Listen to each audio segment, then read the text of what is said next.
Bonjour tout le monde, ici Chef Bob Dubé, directement de ma cuisine. Verrez l'odeur qu'il y a ici. La technologie ne vous permet pas de sentir. Je suis en train de faire des confitures de framboises maison. Ça va être prêt dans une douzaine de minutes pour pouvoir mettre mon bocal en stérilisation et après ça, empoter ça. Mais la vidéo aujourd'hui, c'est vous parler d'un de mes couteaux préférés. Le voici, c'est le couteau à pain. Le couteau à pain, un couteau que j'affectionne énormément parce que c'est un couteau que j'utilise énormément en cuisine. D'abord, une lame généralement de 8 pouces, tout dépendant des modèles. Alors, si on veut trancher des jambons, on veut faire des smoked meat, des roast beef. La lame est assez longue. Puis l'avantage d'une longue lame, c'est qu'on va éviter de mettre trop de coups de lame apparents sur notre pièce de viande. C'est un couteau qui n'a pas de besoin d'entretien. On le lave, on le range, that's it, on en prend soin et c'est tout. Pas de besoin de déguiser. On sauve énormément sur ça.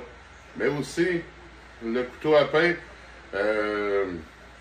on peut faire plein de choses avec. Oui, on peut couper un beau pain pour éviter de l'écraser comme ce serait le cas avec un autre couteau. Sinon, on peut couper les tomates. Les tomates, souvent, le couteau est mal aiguisé. Couteau à pain, il ne voit pas de différence. Les œufs, on fait des œufs mimosa.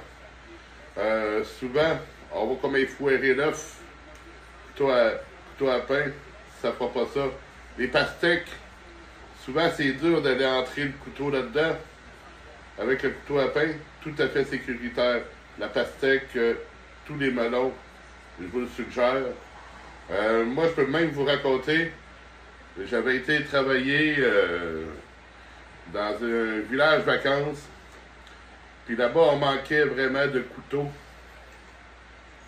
C'était plus des petits couteaux un peu pour parer qu'on avait, puis tout ça, puis c'était pas vraiment adapté. Il y avait peut-être 2 couteaux de chef qui étaient tout le temps rendus tout bord, tout côté, puis il y avait une cuisinière qui était là.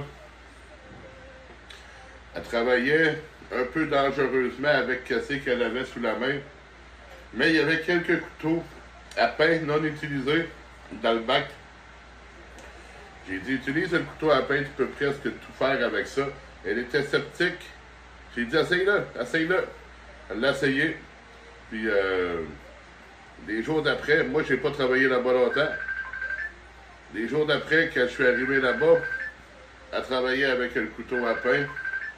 Puis, j'imagine qu'elle le fait encore, suivant mes précieux conseils. Salut tout le monde.